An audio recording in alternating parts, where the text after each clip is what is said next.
Order, order. Hey, it's me, the chair. I've called this meeting to order. Today we're trying to figure out why Halifax's bus rapid transit is being so poorly implemented. Does anyone know why that is? Yes, Megan. The design that we have now is trying to balance all of the road users' impacts and trade-offs that we have.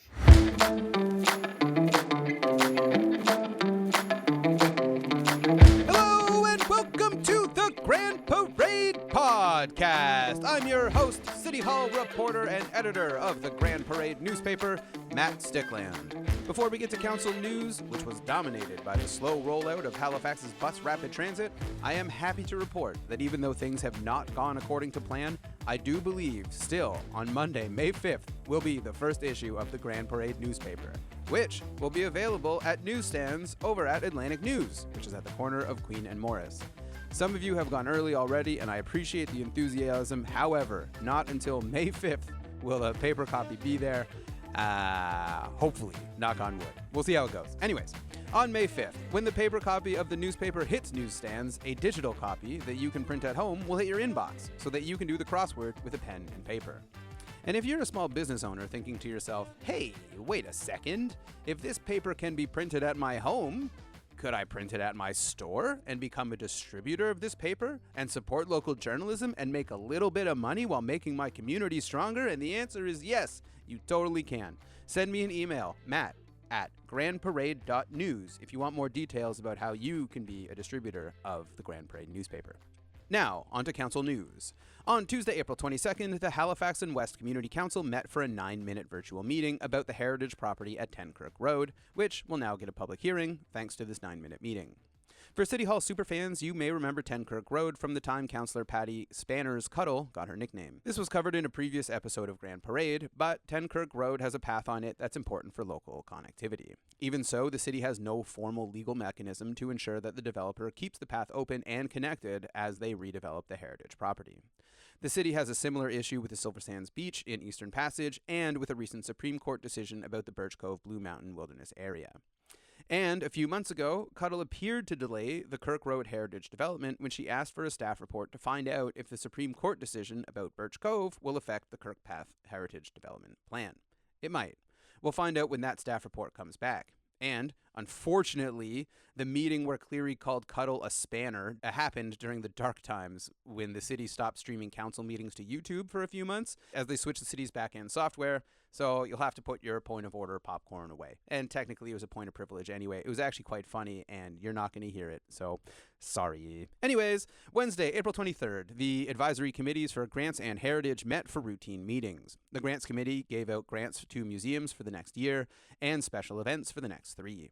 The Heritage Advisory Committee heard about the plan for a downtown Dartmouth Heritage District and approved starting the public participation for this plan. Look for those public meetings sometime in the fall. On Thursday was the big ticket item this week, and Halifax's Transportation Standing Committee met for a head-scratcher of a meeting. This meeting had 2 main items. The second, but least important, was that the third quarter of last year, Halifax Transit reached the same absolute ridership that it had pre-pandemic. But because our population has grown, that means proportionally fewer people are riding the bus today than pre-pandemic. It's unclear if that's because there are fewer trips overall or because people are choosing to do something else, like drive. A study out of the UK, linked in the show notes, also suggests that people who work from home aren't commuting by bus anymore, but whatever errands they totally don't do on company time during the day, wink, they are doing by car. This, in turn, creates more overall trips, congestion, and CO2 throughout the city, all throughout the day instead of just at rush hour. But the bulk of the Transportation Standing Committee meeting was dominated by bus rapid transit, specifically 900 meters on Roby Street. The city's been adding bus lanes where the road is wide enough, but now the city is looking at 900 meters of Roby between Kennard and Almond, where buildings are right on the road and it's only 3 lanes wide. In order for the city to maintain 2-way car traffic on a dedicated bus transit corridor, the city needs to buy about $64 million in property to maintain 2-way car access on Roby Street.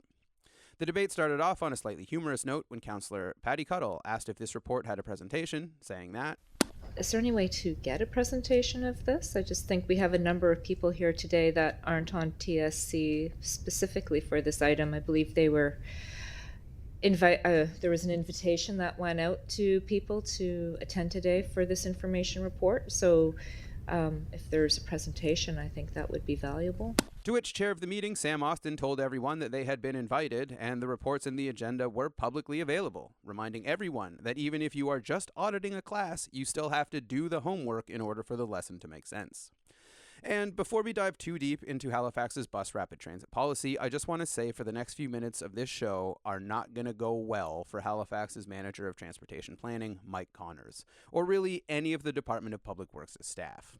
I can't tell you for sure how good Mike Connors or any public works staff might be at transportation planning, but what I can tell you is that Council's instructions to him and the public works planning staff prevent most of them, including Mike Connors, from demonstrating any professional competence they might actually have.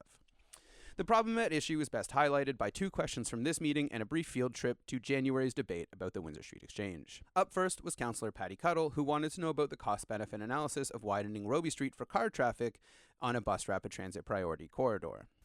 I have questions about cost-benefit analysis and about what alternatives were considered in the cost-benefit analysis of that. So we've heard a lot from members of the community who live in that immediate vicinity about the loss of trees, and not just in that vicinity, but from people who don't even live in that neighborhood, but who see the value of the mature trees in our city. And that the loss of these are irreplaceable, and wanting to make sure that what we're gaining through this work gives us the benefit. So, by expanding this, I'm wondering if we can break out the cost specifically from north to Kennard, and what that section is going to cost, and what benefit do we gain in terms of on-time performance, and what other alternatives were considered. Were overhead bidirectional signals considered? Were other priority transit measures considered? And she continued saying that if we haven't done the cost-benefit analysis, it's impossible to know if this money could or would be better spent improving other parts of the BRT first. Here's Connors answering Cuddle's questions. Good afternoon, Mike Connors, Manager Transportation Planning. Through you to the councillor. I'll start with cost benefit. So I don't have the exact cost estimate for that particular section in front of me right now, but we can certainly break that down based on the latest design. When it comes to the benefit, the report outlines the benefit that the project has for HRM. It's this is a central corridor on the peninsula. It connects several regional destinations in the municipality, the institutional district in the south. We all know it's a planned BRT corridor, and there's a lot of development potential that's enabled through the center plan that really is predicated on the fact that this BRT happens. So Roby Street's critical to that BRT network. It's the spine that runs down the center of the peninsula. So the design process that we employed for this project started in functional design in 2018. Functional design is where we look at all the options that are on the table. Except councillors cannot read the report to find out about the benefits of bus rapid transit. They cannot read the report to find out about the benefits of the Roby Street corridor widening plan. This report does not actually list any benefits of bus rapid transit or the widening. In fact, this report is devoid of any actual, tangible expected outcomes, positive or negative. The closest the report gets to mentioning any public benefit from BRT are lines like, quote, "Continuous transit priority measures are essential," or, quote, "It is important that transit priority is provided in both directions," or, quote, "The Roby Street project considers opportunities to incorporate wider sidewalks," end quote.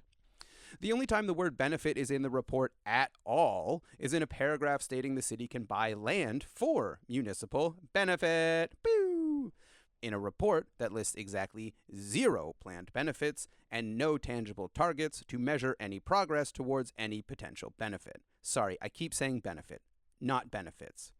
The report has no benefits, just opportunities. Let me rephrase in the language of the staff report. The city has no plan to measure how well the city staff has fulfilled the potential of these exciting urban renewal opportunities. And just in case thinking about policy is new to you, Here's why some tangible measuring of a desired outcome is critically important. The city does know the benefits of higher ridership and lays out the importance of getting people on the bus in the separate integrated mobility plan. Crucially, this plan says that the city is aiming for a quote-unquote aggressive target of 16% of the population riding the bus. We know from this presentation that Robie Street sees 20,000 cars a day and roughly 3,600 transit riders, which means on this corridor, our modal split is roughly 18% bus riders. So if the city has already passed its quote-unquote aggressive transit ridership target in this corridor, are there places where the split is lower and this money could be better spent? Alternatively, if this money does need to be spent on Robie Street because a modal split of 18% transit ridership is not actually high enough to see any benefits from a bus rapid transit plan, then does the IMP need to be updated? Probably yes to both, but we don't know. And if anyone in the city is doing this work, it's not included in any staff reports. Anyways, moving on to point number 2. Up next was Councillor Laura White, who asked Connors if we had ever considered not widening roads and just using existing municipal infrastructure to achieve council's priorities by making some existing lanes one-way only for cars and giving others to buses, which led to this exchange. 2 questions. With the width, the 3-lane width of Robie the way it is, could you fit LRT plus 1 lane of general traffic as it is now? Second question, was the one-way pair with Windsor ever studied beyond the paragraph we see in our report? Thank you, Mr. Chair, through to the councillor. I don't have the exact cross-section numbers in front of me to know, what room we'd have for, pedestrians and sidewalks and stuff with the LRT and the stations and things like that. And we'd also have to, of course, look at the connectivity and how that would work. As Mike mentioned before, how you'd have people access the street, neighborhood, if we change the direction to one way for certain sections of it. So unfortunately, I don't have that information handy. Through you, Mr. Chair. So, at a network level, I mentioned earlier, we do network planning. We look at lots of different ideas. It's never been studied in detail, but, based on kind of network planning approaches, it's as I mentioned earlier, the streets are so far separated. Windsor Street is not continuous with along the peninsula. It ends at Quinpool Road. There's a lack of porosity in the street network in the north end. We don't see it as a feasible alternative for accommodating BRT in the north end. But Connor's answer and this report clearly show that the city never considered making car lanes one-way only, but keeping two-way bus traffic on Robie. Naturally, I was confused by the exchange between Connors and White, so after the meeting I asked Connors why he had made the assumption that people would get out of their cars to walk between Windsor and Robie. Connors, equally confused, said that it's too far to walk for bus riders going different directions on the BRT.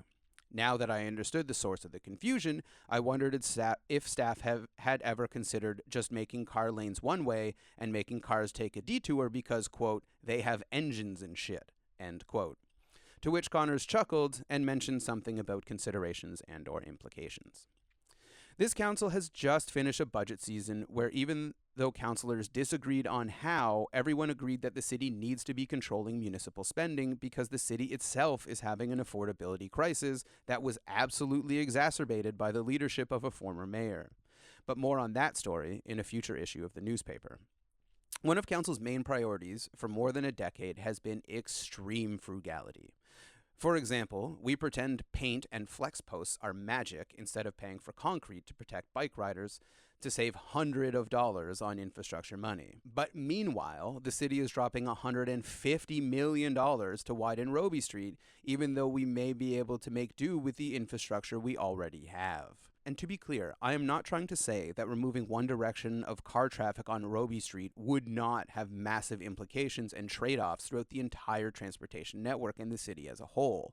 But we know that one of the benefits of using existing infrastructure is saving $46 million in real estate purchases.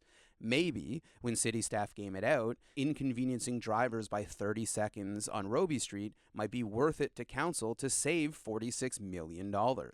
Because last year, our councillors chose to make poor people go hungry by not fully funding the Just Food program to save $700,000 a year.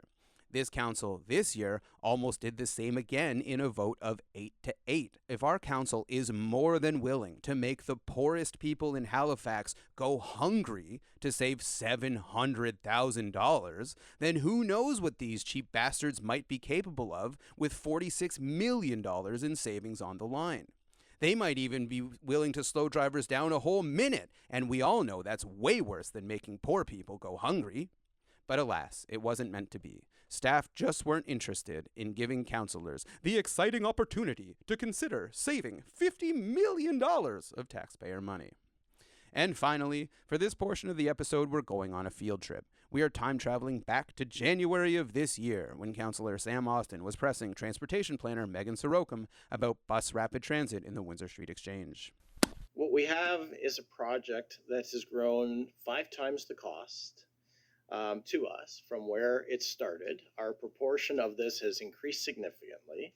We're getting a half loaf on what we need to do transportation-wise. And, I think it's wishful thinking to think, maybe the province might. It's kind of an odd negotiating position to say, dear province feds, we're going to, if we vote for this today, dear province feds, we're going to do this project anyway, but out of the goodness of your heart, could you chuck in some more money? If it's going to happen anyway, why would they do that? From a negotiating position, right? It's basically just a gift. We're probably 4 or 5 weeks, 6 weeks maybe away from being into a federal election campaign and potentially another government. So I don't see us getting any answer out of Ottawa on whether there's more money. Maybe the province, maybe. But like I said, if our vote today is we're going to do this, why would they?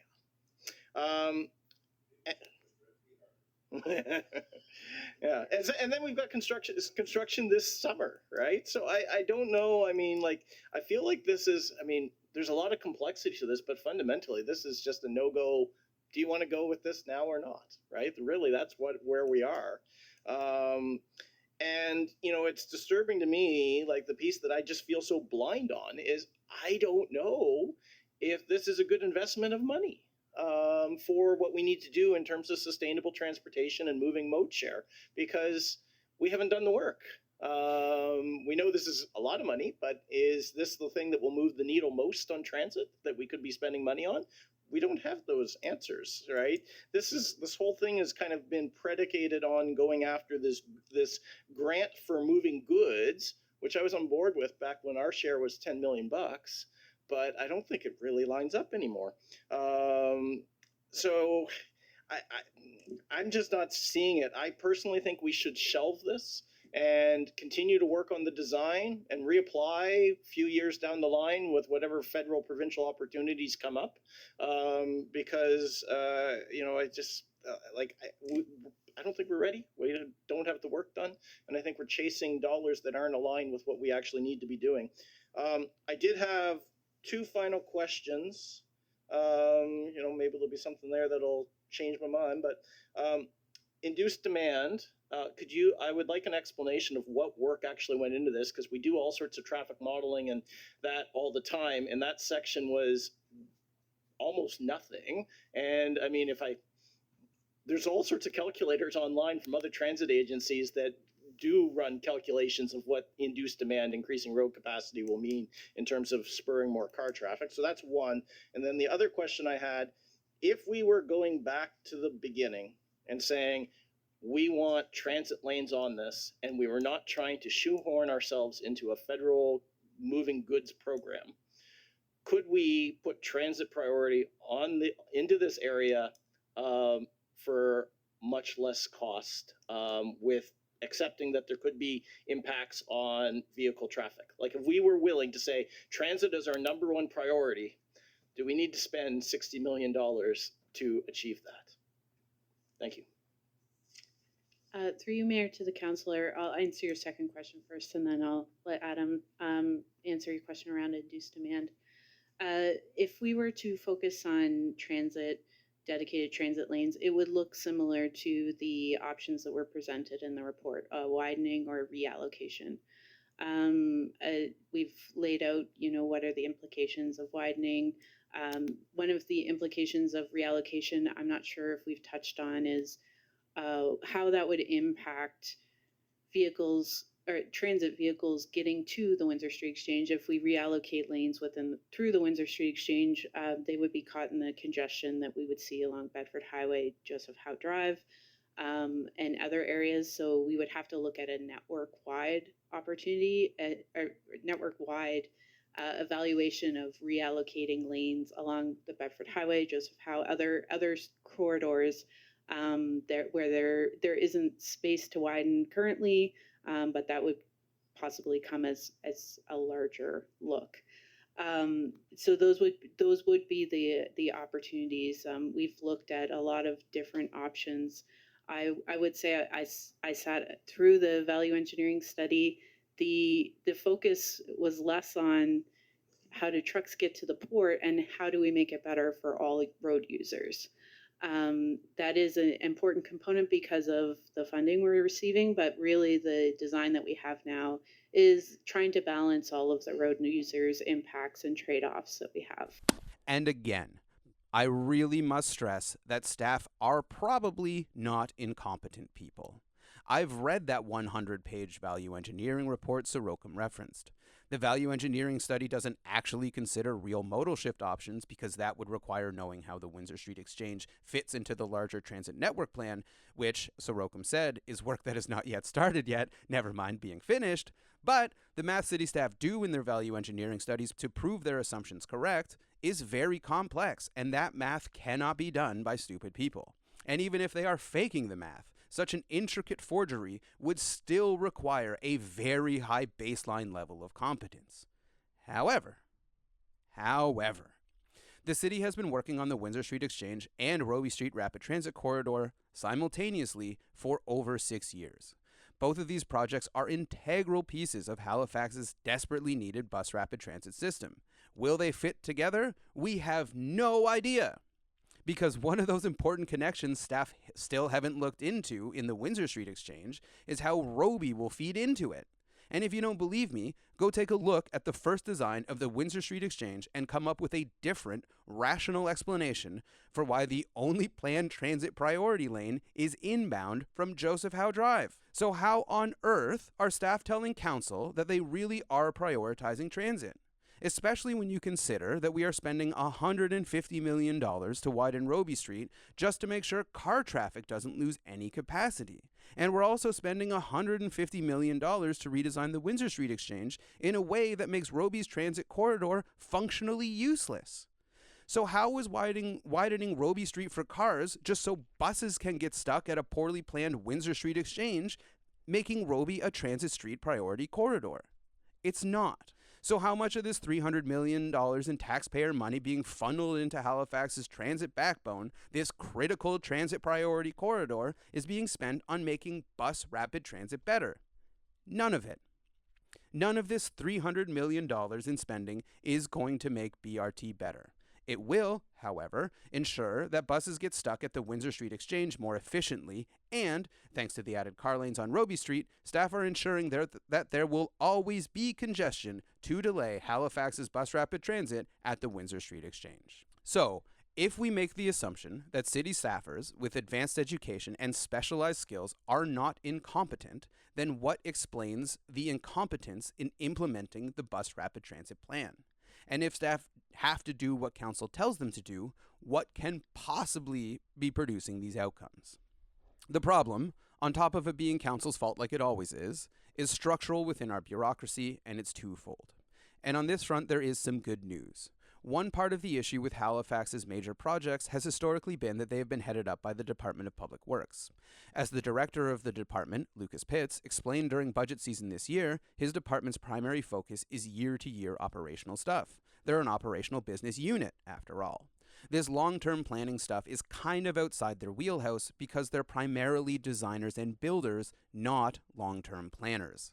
This is a known structural weakness in the HRM, and the city's chief administrative officer, Cathy O'Toole, has been making changes to the bureaucracy to give long-term capital planning to a new department designed to do that kind of thing, and this department was stood up last year.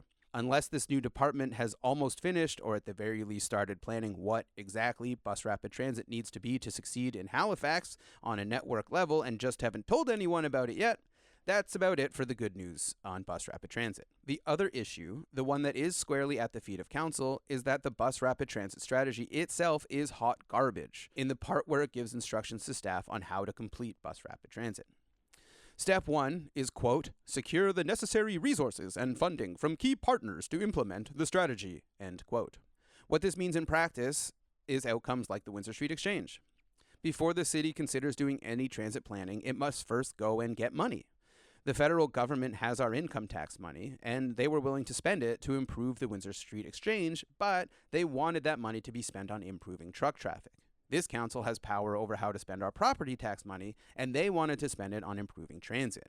Well, too bad, so sad for council, because 2 councils ago, when this plan was first made, that council told staff to prioritize getting money from other orders of government with no consideration to the strings that may be attached. Or, in practice, the recent case of the Windsor Street Exchange plan, where we prioritized getting federal money even though it was going to seriously hinder the implementation of council's bus rapid transit plan. Very cool stuff. Step 2 in the plan, once money is acquired, is to, quote, initiate functional plans for BRT corridors and additional analysis for ferry service, end quote. In this step, council have instructed staff to start designing parts of the bus rapid transit system while, quote, additional studies are required to refine the service plan, end quote. Or, in other words, go put together this 1,000-piece puzzle, and once you get major sections of the puzzle done, we'll do some studies and try and figure out what the picture is on the front of the box. So, why does the bus rapid transit plan implementation feel piecemeal and incomplete? Because that's literally the plan. That is step 1 and 2 of the plan. Just to reiterate here, Windsor Street Exchange had no good bus rapid transit connections and was rejected by council for that reason. But that hot garbage design was the end result of the city's overarching bus rapid transit strategy working exactly as it was supposed to. Anyways, step 3 in this plan is to, quote, aggressively pursue transit priority lanes on key corridors, end quote. This part of the plan is actually pretty funny because the city stresses the importance of other people, like the province, giving up some of their car lanes for buses on important pieces of infrastructure like the bridge and 100 series highways. But then it does say that, quote, innovative measures such as transit-only streets should be explored and piloted on highly constrained corridors which they are key to transit reliability, end quote. I don't know, like Robie Street maybe? But anyways, I have an accountant mother who I would characterize as having an austerity mindset. And if I asked her if I could have extra car lanes for Robie Street, she'd tell me to go pound sand. She'd say something like, we don't have $46 million for your 900 meters of car lanes. We have plenty of car lanes at home. Go look on Windsor Street and see what you can find. Now, if Mike Connors had my mother, or a better plan to follow, he would have been forced to consider reallocating some car traffic to Windsor as part of this planning process. However, since the BRT plan instructs staff to get money from other orders of government and start doing functional planning before considering reallocating existing municipal resources to more efficient uses, staff were already bound by the strings of functional plans and federal income tax money before getting to step 3 of the BRT. Step 4 of the plan is to, quote, strengthen the relationship between rapid transit and land use planning through the regional plan review and suburban plan, end quote. This is crucial in transportation planning. Zoning determines where people can live, work, and play. Or in other words, zoning determines where trips start and where trips end. And what's so frustrating here is that these 4 steps are actually the foundation of a great transit plan. It's got a lot of the same stuff that Dutch plans do. In fact, Dutch transit planning is also these same 4 steps. It's just backwards. First, they figure out what's going to be on the land. because they have different rules for transportation based on land use. For example, they have very strict rules about how many cars are allowed to go through a residential zone before they add modal filters to keep car traffic low and slow in areas where they expect children to be outside and playing. This is in stark contrast to how Halifax designs its streets, where we design our streets for children to be inside on tablets where it's safe. And we expect them to be alone because it's not safe for kids to ride bikes on the available infrastructure we built for them, and I don't feel like being a chauffeur. This is one of the many reasons why Dutch children are the happiest in the world and Canadian youth are among the most clinically depressed. Thank you, Public Works. But anyways, the Dutch were on the same road with car use as we were in the 1970s, but eventually people got frustrated that people were dying preventable deaths, there was protests, and the Dutch decided to change. But when they did their pivot, they saw that a lot of their already overbuilt for car use transportation infrastructure could be better and more efficiently used to save money. The Dutch went so hard on keeping costs low and recycling pre-built car infrastructure that they came up with a low-cost street paving method of using and reusing bricks for roads in residential zones. But with the weight of cars, these bricks only work if car traffic is very light. One of the many reasons the Dutch restricts car traffic is to save billions of dollars on road maintenance costs. Yeah, sure, reducing car traffic reduces congestion, reduces pollution, and saves children's lives, but at the end of the day, that's all nice. But the important part is that they're saving billions of dollars in road maintenance costs. And wouldn't it be cool if we had a council that would be willing to delay a driver by a minute or two to save $1 billion? Must be nice. Anyways, this is not to say that the Dutch don't do functional planning or cost sharing like we do. They just try and achieve their transit priorities with capital money they've already spent first before doing any new capital spending. Whereas in Halifax, we'd rather beg and borrow money to build newer, bigger infrastructure that we might not need and we definitely can't afford to build or to maintain before we bother checking to see if any of the roads we've already built might work better first. And that'll do it for me today. I don't really have a good conclusion of this one, even though it really feels like the episode should have it. But essentially, our strategic plans are backwards. They are wrong, they are incorrect, and they are generating bad outcomes. Like, I don't think anyone on council is going to say that we don't need bus rapid transit or putting bus rapid transit on Robie Street is not a good idea. It is. It really is. We should be putting bus rapid transit on Robie, and I think this bus rapid transit plan is going to go ahead as currently planned. I think it's probably too late to stop, even though city staff have reiterated that it's still a, 60% design. But in order to prevent things like this happening in the future, our strategic plans need to change right now. And this won't happen unless you read the strategic. You have to do homework. I'm sorry. You have to do homework. You have to read these strategic plans. You have to try and figure out why they're not working. Or at the very least, you have to say what you don't like about what's currently happening. Write your counselor and ask for them to change the plans to change the outcomes. Our plans are good. The incentives are bad. And until we change the incentives for staff, the outcomes are going to stay bad.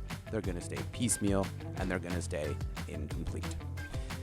But anyways, that'll do it for me. For real this time, you can find me at Land of Sticks, wherever @ are bought and sold for free, which is Blue Sky. And Instagram, you will be able to find me at grandparade.news. I would highly encourage you to become a paid subscriber. So yeah, I guess do your homework. Email your counselor, and I will be checking your tests. I'll be checking your homework next week. But until then, that'll do it for me. Bye!